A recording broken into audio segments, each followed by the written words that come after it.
Today on the Morning Edition, former Anchorage Assemblymember Karen Bronga, taken too soon from her family and friends last week in a crash on the Sterling Highway, now being remembered for her many accomplishments and legacy on the Assembly. Plus, a new helpful way to return lost pets to distressed owners has arrived in Fairbanks. We'll take a look at how this is helping reduce stress levels for pets as well as their humans. And later, oh my goodness, we'll introduce you to this special pup. Jimothy has taken the short spine syndrome to the national spotlight and is helping educate people on animals living with the condition, including this special pup Cooper. We'll introduce you as the Morning Edition starts now. Good Tuesday morning, everyone. Thanks for waking up with us today. Oh my goodness. Now we're seeing all kinds of animals. There's another one, a dog. Wow. He's cute too. Well, I mean, it goes to show, even with your disabilities, you can just be an exceptionally beautiful human. Or, well, in their case, an animal. Dogs and cats. Our pets are people too. Yeah, they are. And but you know, nothing. Not to take Jimothy's shine or spotlight, but well, we've got Cooper there. Erasing the stigma. Well, we are waking up this morning. We've got some lingering showers across South Central. Yesterday, most of the rain really gripped parts of the valley as well as portions of the Kenai. Anchorage stayed fairly dry. We did see some rain showers push through western parts of the Anchorage Bowl. But this morning, we are waking up to those overcast skies.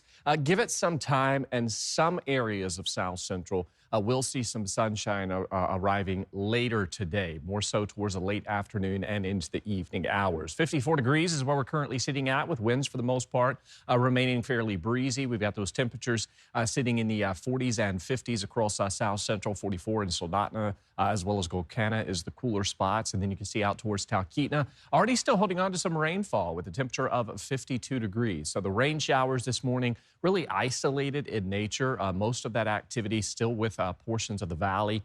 And you can see out towards eastern parts of Prince William Sound, possibly holding on to some spot showers. But we can't rule out some lingering isolated showers for your Tuesday. But the general trend as we head through the rest of the day is drying out. And these clouds will take some time, but they will clear out. If not today, for some areas of South Central, we will definitely see it overnight into tomorrow. Now, into the interior, this is one location where we're going to be holding on to plenty of sunshine. You can see temperatures actually set to warm near 70 degrees for Fairbanks today. In fact, later this week, we'll also see some 70s across South Central. So we are going to continue to hold on to a warming trend this week across the state. Many areas warming into the 50s and the 60s. We've got another Arctic front dropping south into the state. I'll break that down for you and what that means for the interior, as well as that 7-day forecast for you coming up.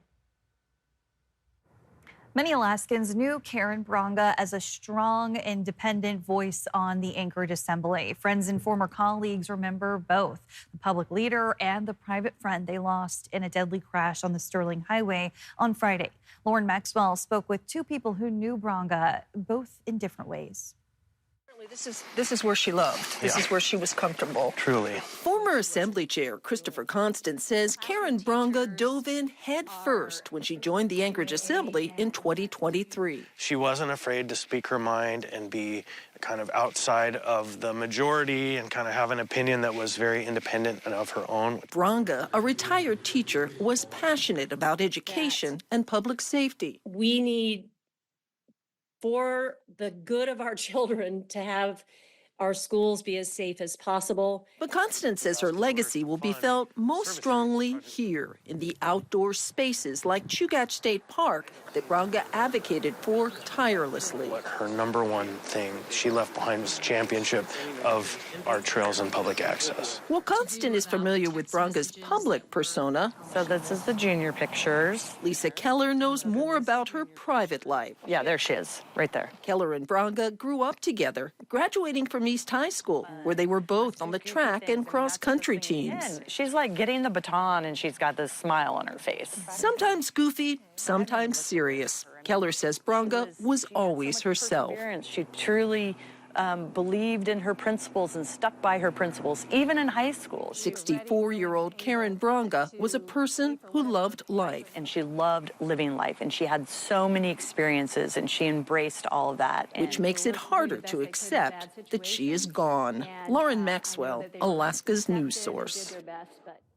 And we're learning more about 26-year-old Bryn Waite from Anchorage, who was found dead near San Diego last week. She was a standout defender at Service High and a college soccer player who loved the game and to travel. Waite's identity was released by the San Diego County Medical Examiner, who said she was found floating offshore last Wednesday. The death is listed as pending investigation on their website. Waite's father, Brian, talked with us about her time growing up in Anchorage, her love for travel and playing soccer. Brian was also her coach at Service High School before she went on to play at Central Washington University on a Division II scholarship. She was a defender. She could be a goal scorer too, but she loved playing defense. She was a little tenacious kid. She wasn't big in stature, but she didn't back down from anybody.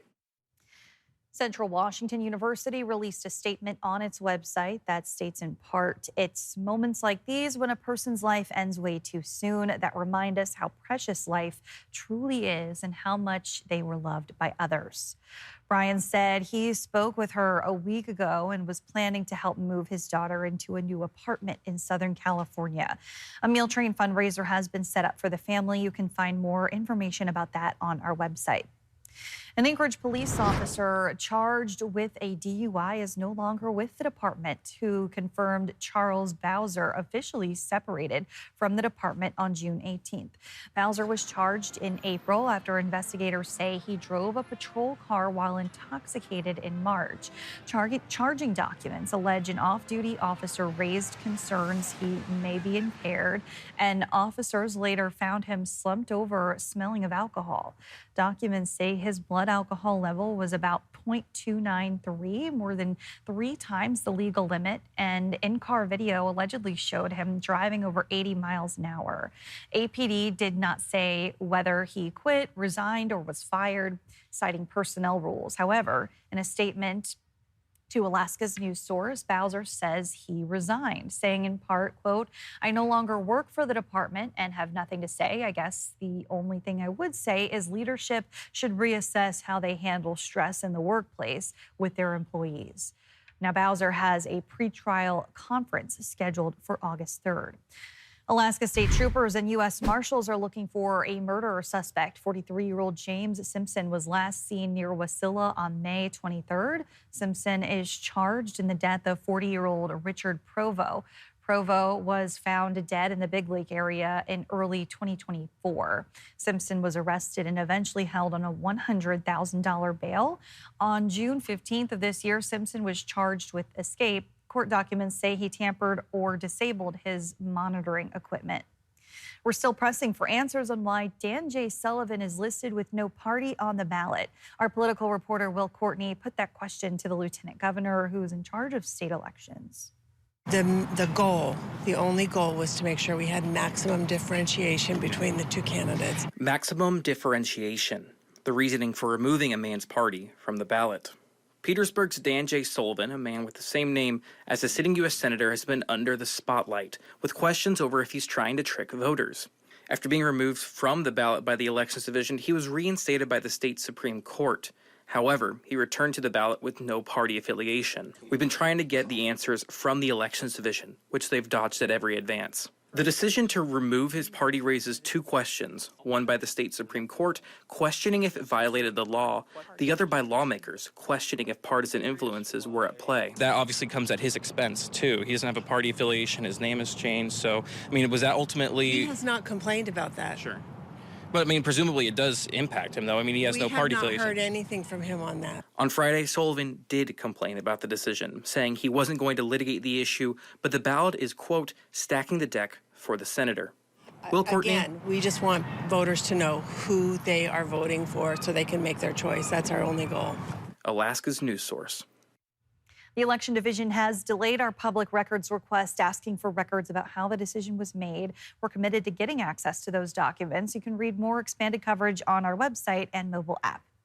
Over the weekend, a young person was attacked by an otter at Sand Lake in Anchorage, and now warning signs are going up around the water. Fish and Game say the juvenile was on a paddleboard when the otter bit them. The department says that attacks like this are not common, but over the past 5 years, it has seen an increase in human encounters with otters on various bodies of water throughout Anchorage. Take a look at this home security video of these two otters from Anchorage resident David Jensen. He says in his 69 years in Alaska, this is a first. And while it's a wonderful sight to see, he says it's a reminder about who you share your space with. At the same time, I'm telling my wife while I'm in Fairbanks, bring the dogs in, whatever kind of animal it happens to be, because they're out there for survival, the animals are. And my dogs, they just think it's like another puppy we just brought into the house that hops around a lot. So for the next 2 or 3 days, we made sure to keep the doggy doors closed and supervise and make sure we look around and check out the perimeter, make sure everything's clear. The department says July is also when adult otters are teaching their newborns to swim, so they may be more protective around people and pets. Fairbanks Animal Control now has around-the-clock help to get lost pets back home. The Fairbanks North Star Borough Animal Shelter just added a 907 chip station. It's a free microchip scanner that sits outside the shelter when staff are off duty. If you find a stray dog or cat, you can use the handheld scanner to check for a chip. When a chip is registered, the system reaches out to the owner directly. This is one of 7 stations in a growing statewide network. Shelter leaders say it should also cut down on use of drop-off cages. Yeah, so the drop-off cages are really stressful to animals. They often have multiple species in the same room because we just have one drop-off cage room. So by having animals able to be reunited with their owners through this other means, we can limit how many animals are experiencing that stress. Even if no chip shows up, they ask that you report the animal so staff can scan it again. Free microchipping is also available by appointment through the shelter. Still ahead today on the Morning Edition, recent outbreaks of cyclospora have a lot of people on edge. It may feel like fresh produce is taking a risk, but one way to get ahead of it is to pick it yourself. We'll show you one way to do that here in Alaska, even if you aren't a farmer. Outside of some lingering showers, we got drier conditions across South Central, but another Arctic front dropping south across the slope. I'll have more on that. First at sunrise, coming in at 5:22 in Anchorage, 6:13 in Bethel. Your full forecast is next. Welcome back in on this Tuesday morning with a look at the current conditions out at Cheney Lake, courtesy of photojournalist Courtney Simmons. And look at that reflection. It almost looks like you can see the sky through the water there, Aaron. And we could see some sunshine later today. Not for every area of South Central. That comes later this week, really into our Wednesday, but we will begin to see those clouds decrease later today. Waking up this morning, those temperatures anywhere from the 30s to the 50s as you head across the state. We're at 34 degrees in Utqiagvik, 45 in Bethel, 52 degrees in Talkeetna. Then as you head out towards southeast, those temperatures are sitting in the 40s and the 50s. We do have a ridge of high pressure off towards the west, and that is going to influence our weather pattern as we head through the next couple of days. You can see areas of low pressure to our south, still holding on to some lingering showers across parts of South Central, but the general trend throughout the rest of this rest of your Tuesday is going to be drying out with a gradual breakdown of that cloud coverage. Now, while things kind of dry out across South Central, as you head to the north, we're watching another Arctic front that's going to begin to drop south into the state. Later this evening, through the overnight hours, you can see that system dropping through the slope and then south through the interior. This does not look to hold well together as we head into your Wednesday and Thursday for parts of the interior. So that is some good news. Doesn't look to be wet for many locations. We will see some spotty to isolated showers, though, as we welcome in your Wednesday. As far as today, though, beautiful conditions. You can see in Fairbanks along the Steese Highway, we are waking up to some sunshine at 44 degrees. We're expected to hold on to a beautiful stretch of weather as we head through the rest of this week, outside of that slight chance that we could see rain as we welcome in the middle of the week. So we've got those temperatures anywhere from 38 degrees in Birch Creek, Nenana, 34 in Tetanal. So we are waking up to some localized areas of frost on the ground this morning. But again, those temperatures do warm quite nicely as we head through the rest of this week. And then notice while we largely stay dry, eastern and southeastern parts of the interior could get clipped by some light rain showers. Southeastern parts of the interior, that's primarily for today from those lingering showers.